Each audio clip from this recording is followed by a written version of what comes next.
for today is, why do men think crying is a weakness?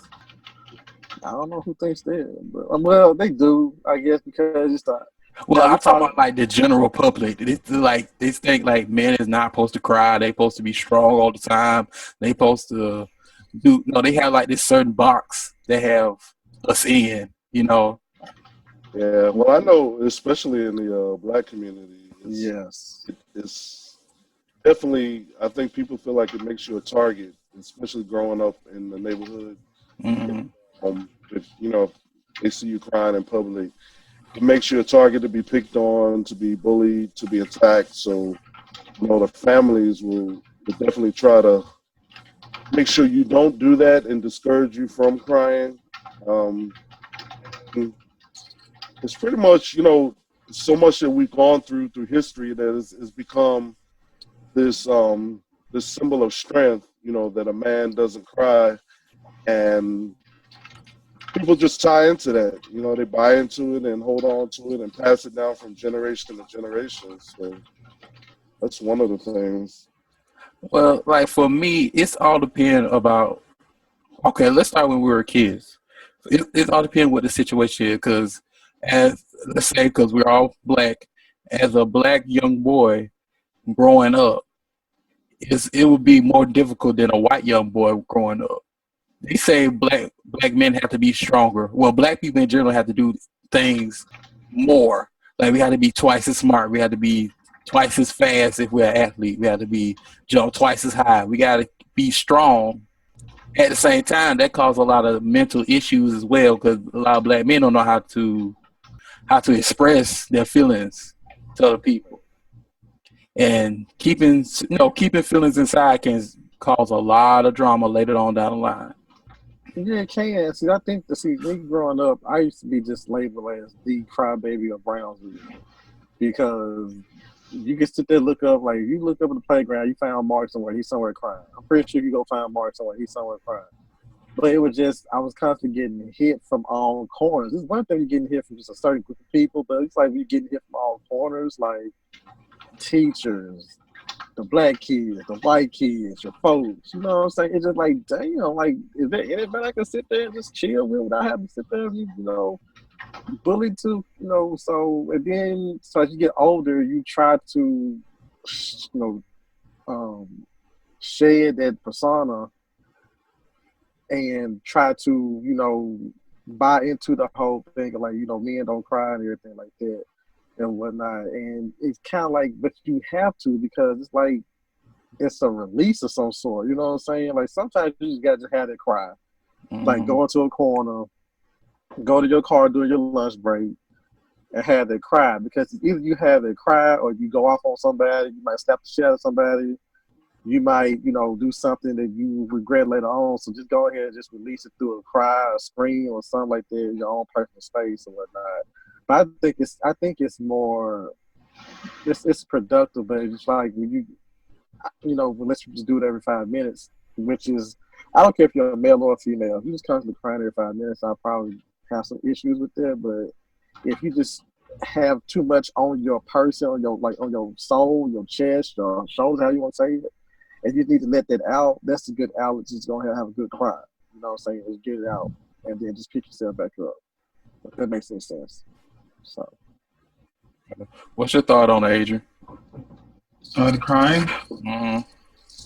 I don't know. I don't give a shit. Like I completely. I don't. I'm just so over like machismo anyway. So I say cry.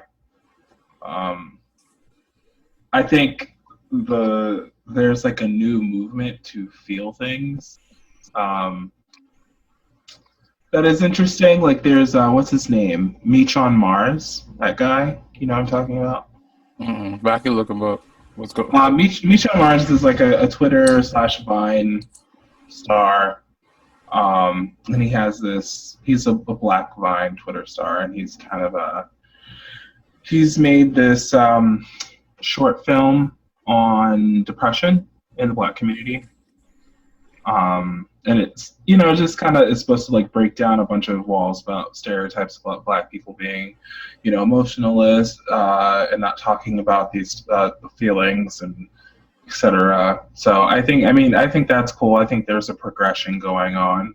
Um, but yeah, I cried a lot as a kid, and I still cry now when I want to. So yeah, I don't really care. I'll cry if I want to.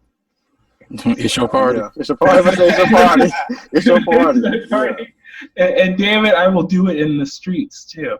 So I try not to cry in public though, because crying in public I feel is a bit manipulative. So But not only that, though, but somebody can either take a picture of you and then next thing you know, you're a meme sensation. That's why I say just go to your car, go to your, corner or something like that, and just do it because I don't want to be the man that's next meme.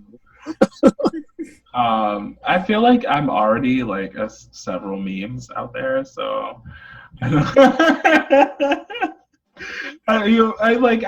know. I always have that feeling like, man, I've gotten nudes out there that I know just might like crop up and ruin my life one day.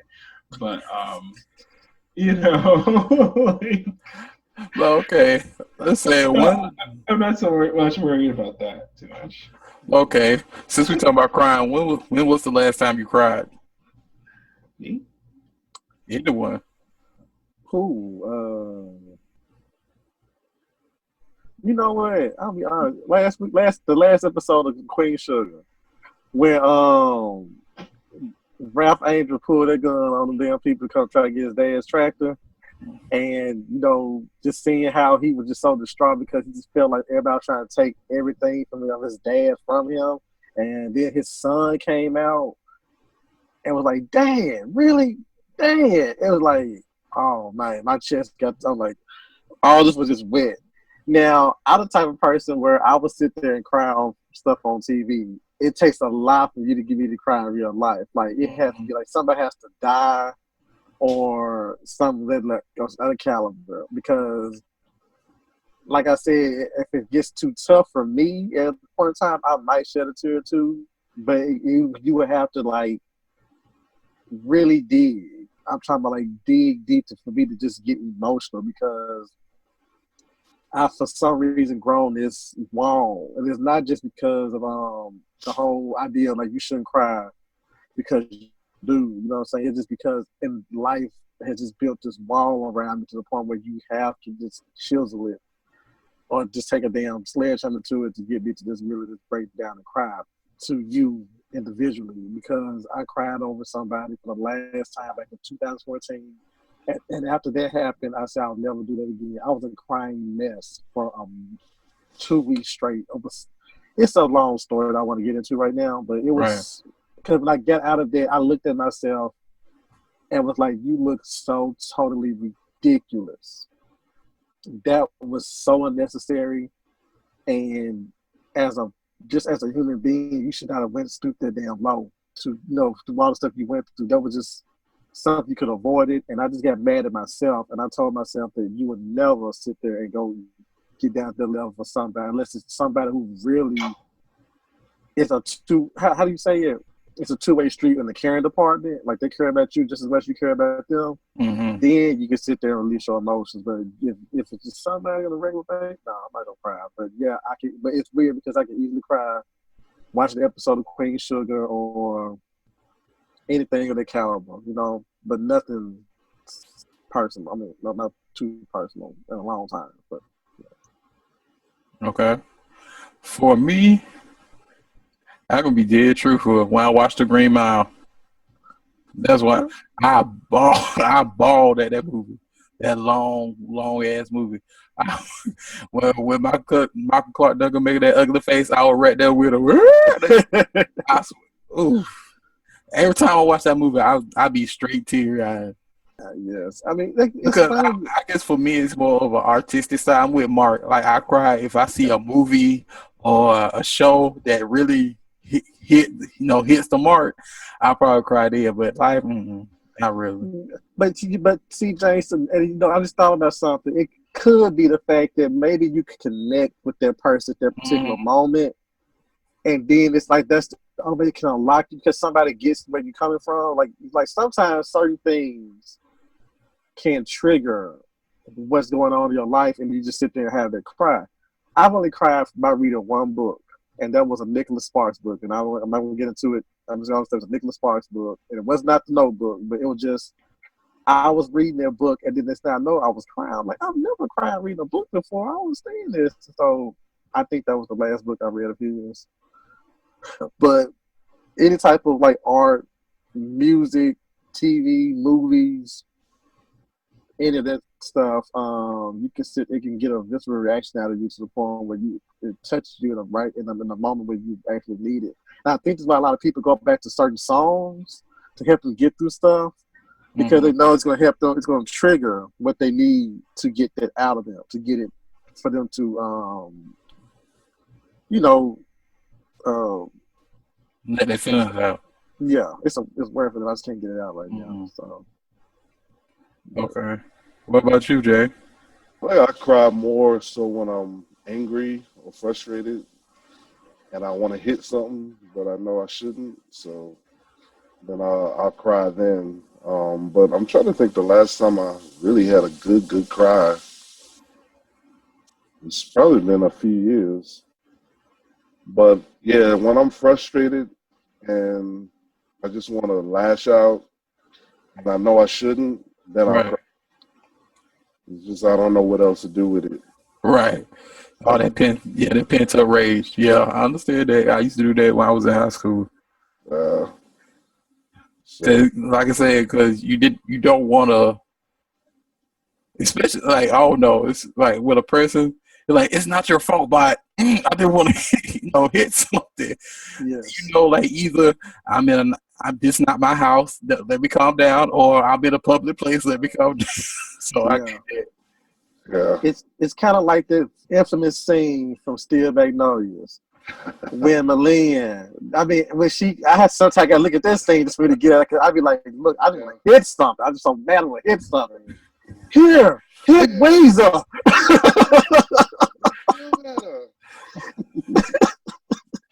Yes, so that's the type of crowd I like right there. Yeah.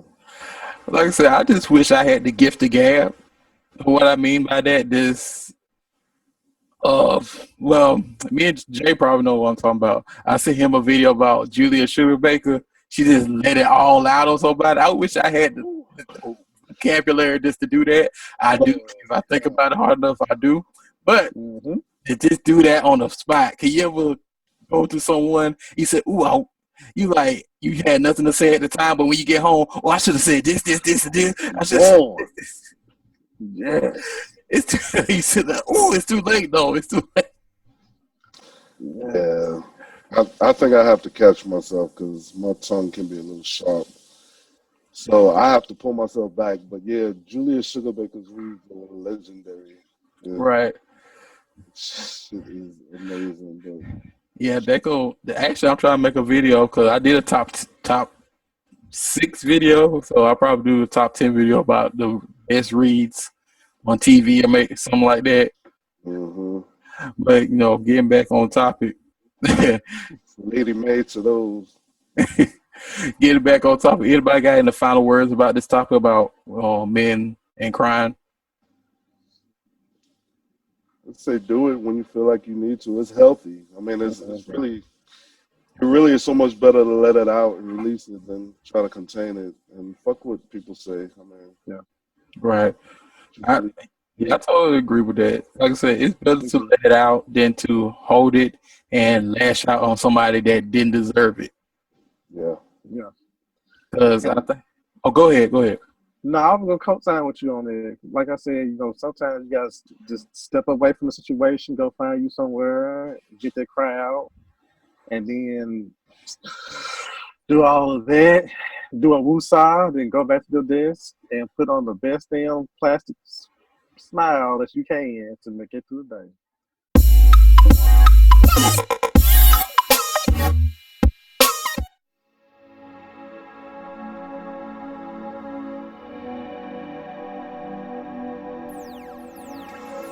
Number 6.